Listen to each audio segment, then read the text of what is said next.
အရှင်နိုင်ငံမြန်မာစစ်တပ်တွေဘာလို့နေတယ်လဲကြည့်လိုက်တော့တော်ကိုရှက်ဖို့ကောင်းနေပြီပြီးခဲ့တဲ့အပတ်ကကျွန်တော်ပြောခဲ့သလိုပဲလူတွေမကယ်ပဲအုတ်ခဲတွေကိုစစ်သားတွေအများကြီးကတဲ့ပြနေတာတွေနဲ့ဘာမှအရေးမကြီးတဲ့နေရာမှာပစ္စည်းတွေကိုလူအများကြီးနဲ့ဟိုရွှေဒီရွှေလှုပ်ပြနေကြတာကိုတရုတ်လူမှုကွန်ရက်တွေမှာဗီဒီယိုကြီးနဲ့တကွအကြီးကျယ်ဝေဖန်နေကြတာပေါ့ဗျာဒီလိုရုပ်သံဖိုင်ကြီးနဲ့တကွတရုတ်လူမျိုးတွေကိုယ်တိုင်ဝေဖန်နေကြတဲ့ဗီဒီယိုဟာ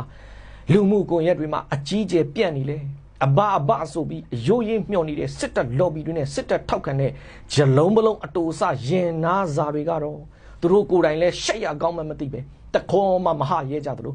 သူတို့မတွေ့ဘူးဆိုတဲ့ပုံစံနဲ့မသိချင်အောင်စောင့်နေကြပြီရေရရာယူနေတဲ့သူတို့အဘတွေရဲ့စကိုင်းငလင်ကိုမန္တလေးငလင်ကြီးဆိုပြီးပေါက်ပန်း40ငလင်နာမည်ပေးကင်မွန်တတာကိုပဲအရေးကြီးခွင်ကျဲတွေလှုပ်ပြီးတော့အာချောင်နေကြသလိုအဲ့ဒီအဘတွေကိုထောက်ခံပါတယ်လို့អော်နေတဲ့နေပြည်တော်ကဝန်ထမ်းတွေကိုယ်တိုင်တော့လက်ရှိငလင်တန်းကြောင့်အင်အားတွေပြိုကျသွားတဲ့အတွက်နေစရာမရှိပဲလမ်းဘေးတွေမှာသာနေရပြီသူတို့အဘတွေကဘာမှကူညီမှုမပေးပဲဒီအတိုင်းပြစ်ထားတယ်ဆိုပြီးသူတို့ကိုယ်တိုင်ပြောထားတဲ့အတွက်သူကိုယုံမိတာကန်တီလို့အမှားကြီးမှားတော့မလို့ဆိုတဲ့တခြင်းအောင်မဆိုပြယုံတမဲဖြစ်နေလေအခုချိန်ထိကြော်ချတာတောင်ဓမြမမသိခွေသေးပန်းကိုဖျားပန်းအမှတ်နဲ့အဘလုံနေကြသလို